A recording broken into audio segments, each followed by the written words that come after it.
Merci. La parole est à M. Maurice Boyer, représentant son Excellence l'ambassadeur de France. Exprimer les regrets de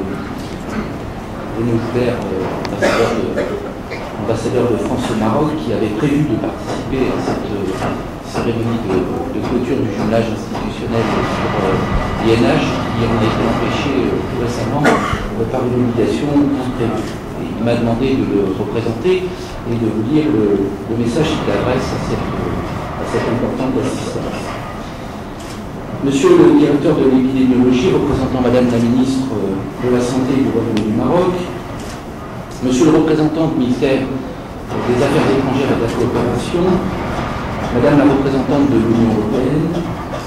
Madame la déléguée aux affaires européennes et internationales du ministère français du Travail et de la Santé, chère secrétaire, Madame la directrice de l'Institut national d'hygiène, Mesdames et Messieurs, chers amis. Tout d'abord, laissez-moi vous dire combien je suis heureux de participer à cette conférence de clôture du jumelage appui au renforcement des capacités institutionnelles, organisationnelles et techniques de l'Institut national d'hygiène. Engagé de longue date aux côtés du Maroc dans le domaine de la santé et de la protection sociale, comme l'Union européenne, la France est fière d'avoir été choisie pour porter ce jumelage et d'en avoir accompagné et soutenu les objectifs depuis son lancement en 2009. J'y vois la marque d'une expérience et d'une expertise reconnue, même si, dans ce domaine de la veille et de la sécurité sanitaire, la modestie, la rigueur et la vigilance doivent toujours rester de mise, comme en témoigne l'actualité. La veille et la sécurité sanitaire doivent constituer une préoccupation majeure, une préoccupation de tous les instants pour les décideurs en santé publique. De nombreuses crises ou catastrophes sanitaires auraient pu être évitées ici ou là si les systèmes de veille et de sécurité sanitaire avaient joué correctement leur rôle et alerté à temps les décideurs publics. Leur exigence professionnelle, leur rigueur scientifique, leur indépendance aussi, constituent les fondements incontournables de leur mission. Ne l'oublions jamais, il en va de la santé, de la vie quelquefois, de milliers ou de millions de personnes. L'aspiration citoyenne a bénéficié de structures sanitaires adaptées et performantes, dispensant des soins de qualité, accessibles à tous, dans des conditions optimales de sécurité, ne se dément pas et va partout grandissante et exigeante.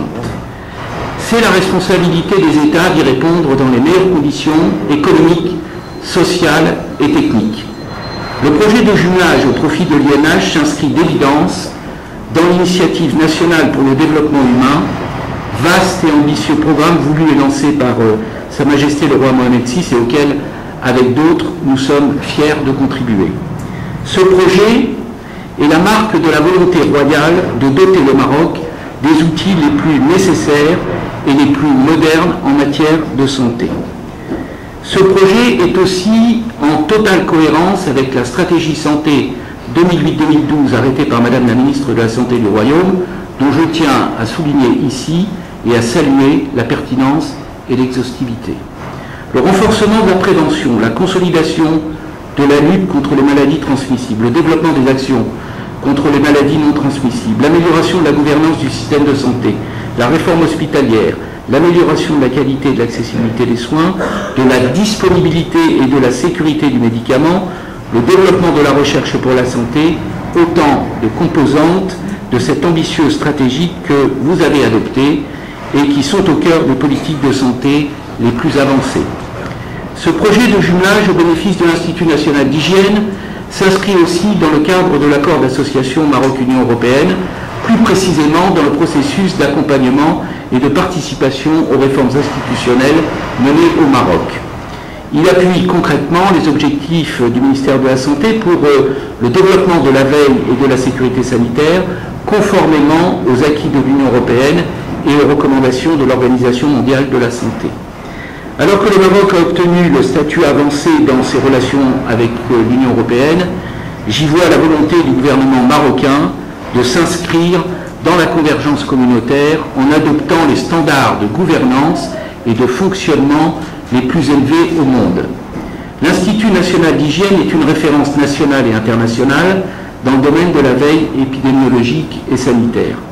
L'ampleur de son champ d'action, la qualité et la diversité de ses interventions, la notoriété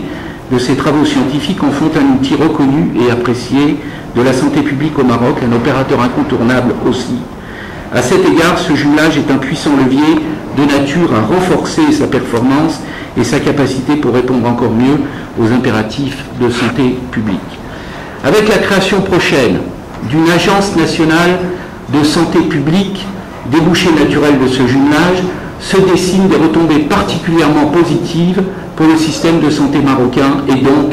pour la population de ce pays. C'est une nouvelle ère